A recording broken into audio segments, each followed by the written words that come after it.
မင်္ဂလာပါကျွန်တော်တို့အခုသင်ခန်းစာလေးမှာ QGIS software ကိုနော်ဘယ်လိုမျိုး download ရရုံလဲဆိုတာလေးလေ့လာမှာဖြစ်ပါတယ်အဲ့တော့ပထမဦးဆုံး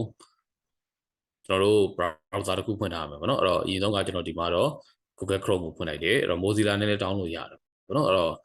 ကျွန်တော်ကတော့ Google Chrome ကို recommend ပေးတယ်ပေါ့နော် Google Chrome ကိုကျွန်တော်ဖွင့်လိုက်ထားတယ်ဒီမှာဖွင့်ပြီးသွားရင် search box မှာ download QGIS ဆိုပြီးတော့ရိုက်ထည့်လိုက်ပါမယ်ရိုက်ထည့်ပြီးတော့ကျွန်တော်ဒီအောက်မှာပါရှိမလဲဆိုတော့download QGIS ဆိုတော့ website ရှိပါတယ်ဒီကိုကျွန်တော်တို့သွားလိုက်ပါမယ် right click ထောက်ပြီးတော့ open new tab နဲ့ဖွင့်လိုက်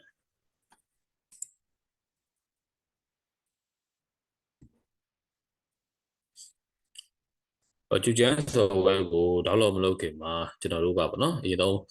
ဘာတွေတည်ထားမလဲဆိုတော့ကျွန်တော်တို့သုံးပြီးမဲ့ကွန်ပျူတာရဲ့เนาะဒီ OS အလိုက်ပေါ့နော်ကျွန်တော်တို့ရွေးချယ် download လုပ်ပါမယ်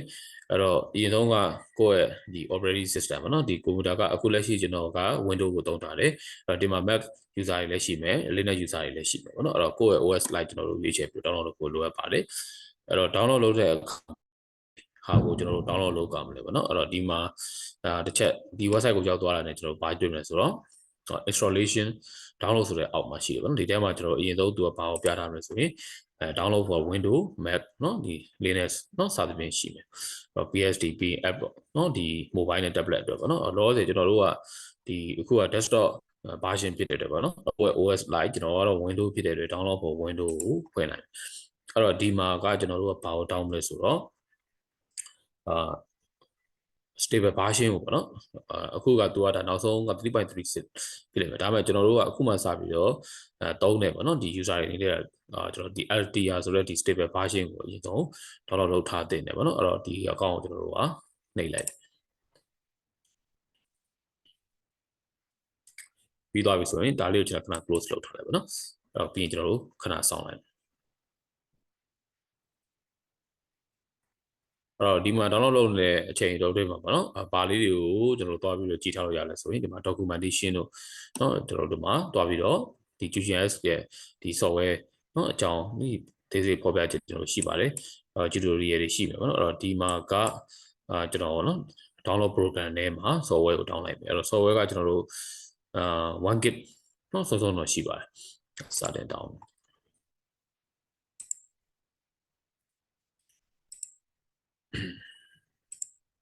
တော့ခုနကကျွန်တော်ပြောတယ်ပေါ့နော် download လုပ်တဲ့အချိန်တော့ဒီ documentation လေးကိုကျွန်တော်တို့ကတစ်ချက်သွားပြီးတော့ကြည့်လိုက်သူက1 gig နီးပါးဆိုတော့နည်းနည်းတော့ကြာအောင်ပါပေါ့နော် documentation မှာဘာတွေရှိမလဲဆိုရင်နော်ဒီမှာသူ့ရဲ့နော်ဒီ QGIS ကိုခုမှစသုံးမဲ့လူတွေအတွက်ပေါ့ကျွန်တော်တို့ဒီမှာသူ့ရဲ့ဒီ user guide ရှိတယ် menu တွေရှိတယ်ပေါ့နော် user guide ရှိမယ်ပြီးရင်သူ training menu တွေရှိမ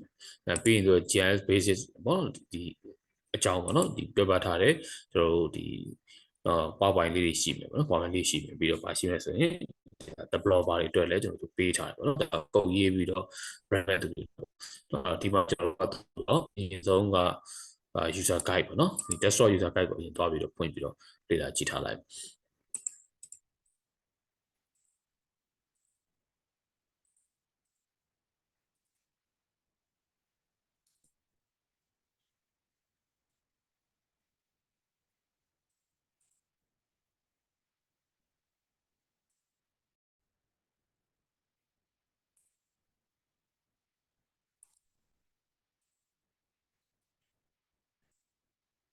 ဟုတ်ပြီကျွန်တော်တို့ download တဲ့အချိန်မှာပေါ့နော်ဒီ desktop user guide เนาะဒီ menu တွေရဲ့trading menu တွေပေါ့နော်ဒီတစ်ခုကိုကျွန်တော်တို့ဝင်ပြီးတော့ဒီမှာလေ့လာထားလို့ရပါတယ်အဲ့တော့ trading menu တွေမှာကသူကပေါ့နော်ဒီ QGIS ကိုပေါ့နော်ဒီမှာသူလဲ module လိုက်ပေါ့နော်ဒီမှာstep by step เนาะဒီဟို tutorial လေးတွေရှိပါတယ်ဒါလေးတွေကိုအားတဲ့ချိန်လေးမှာလည်းလိုက်ပါလေ့ကျင့်လို့ရပါတယ်ဒါကတော့ကျွန်တော်တို့ user guide ပေါ့နော် user guide ကတော့ဒီမှာဒီ QGIS အခုကျွန်တော်တို့ download လုပ်ထားတယ်ဒီ desktop เนาะဒီ software နဲ့ပတ်သက်ပြီးတော့အသေးစိတ်ပေါ့နော်ဒီမှာရှင်းနေချက်တွေရှိပါတယ်အဲ့တော့ဟုတ်ပြီအဲ့တော့ကျွန်တော်တို့ download လုပ်ထားတဲ့ဟာလေးကပြီးသွားပြီပေါ့နော်ပြီးသွားတဲ့အခါမှာကျွန်တော်ဒါလေးကို right click ထောက်ပြီးတော့ install လုပ်လိုက်ပါမယ်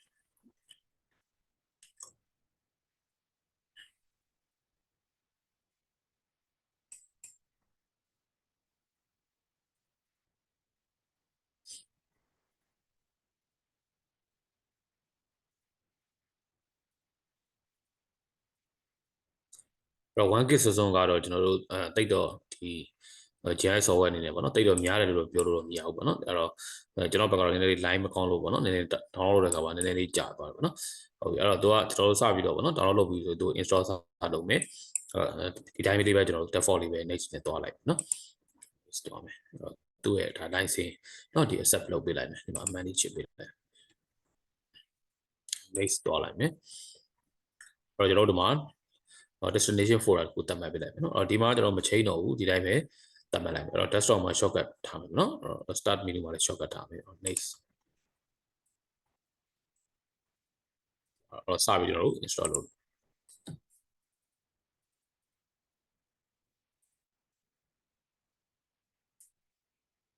ဒီမှာလည်းခဏတော့ကျွန်တော်စောင့်ပြရပါမယ်နော်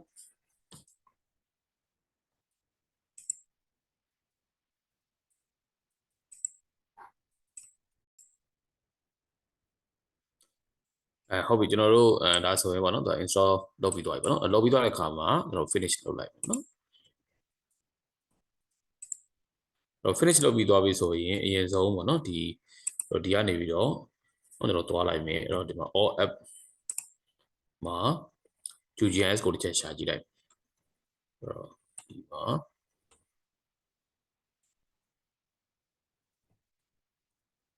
ဟုတ်ပြီနော်အဲ့တော့ဒီမှာအခုဒါကျွန်တော်အသစ်ထည့်ထားတဲ့ဟာဒါအရင်တော့ version အောင်ပေါ့နော်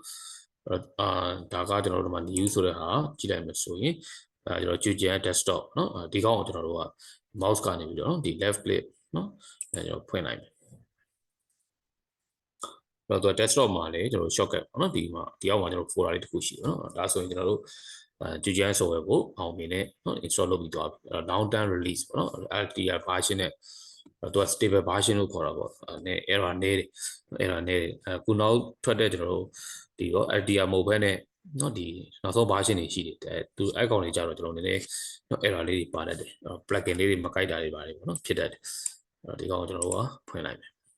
အဲ့တော့ဖွင့်လိုက်တဲ့အခါမှာကျွန်တော်ရှိမှာကတော့ဗောနော်ဒါအရင်တော့ကျွန်တော်ကဘာရှင်းအဟောင်းတစ်ခုရှိတဲ့အတွက်ဗောနော်ဒီပုံစံလာပြီးတော့ပြနေတာဗောနော်အဲ့တော့အခုမှနော်စပြီးတော့ကျွန်တော်တို့ install လုပ်ပြီးတော့ဒီ set ကိုထည့်ထားတယ်နော်မိတ်ဆွေတွေကြတော့ကျွန်တော်ဒီကနေပြန်ပြီးတော့ဗောနော်ဘယ်လိုပုံစံမြင်ရမလဲဆိုရင်ကျွန်တော်တစ်ချက်ပြန်ပြပေးမယ် view project ဗောနော်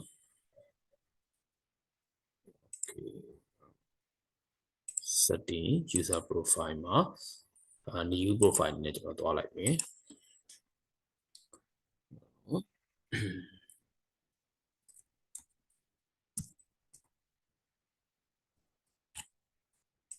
Okay.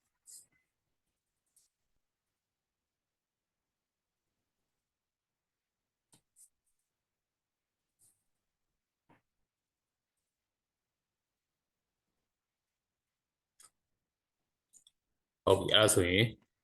နော်ဒါအခုကျွန်တော်တို့ကွန်ပျူတာလေးကိုအခုမှစထည့်တဲ့နော်မိတ်ဆွေတွေကကျွန်တော်ဒီလိုမျိုးတွေ့ရမယ်နော်ဒီလိုမျိုးတွေ့ရမယ်ဒါဆိုရင်ကျွန်တော်တို့ကနော်အဲ့တော့ QGIS ကိုအောင်မြင်နဲ့ install လုပ်ပြီးသွားပြီဖြစ်ပါတယ်တကယ်လို့ software လုပ်တဲ့အခါမှာအခက်အခဲရှိတဲ့အခါမှာကျွန်တော်ပြန်ပြောပေးပါအဲ့တော့ကျွန်တော် software မလုပ်ခင်မှာဒီပေါ့နော်ဒီ window သမားတွေနော်ကိုယ့်ရဲ့ဒီကျွန်တော်တို့ဒီ window ကိုတက်နိုင်ပေါ့နော်ဒီ update ဒီချက်တော့ကြိုပြီးတော့လုပ်ထားပါနော်လုပ်ပြီးကမှကျွန်တော် software ကို install လုပ်ပါနော်အဲ့တော့ error တက်ခဲ့ရင်ပေါ့ဟုတ်ပြီအခုသင်ခန်းစာလေးတော့ကျွန်တော်တို့ဒီနော်ဒီ QGIS software ကိုဘယ်လိုမျိုး download လုပ်မလဲပေါ့နော်ဘယ်လိုမျိုးပြီးရင် installation လုပ်မယ်ဆိုတဲ့ဟာတွေကိုပြသပေးသွားတာဖြစ်ပါတယ်ဗျ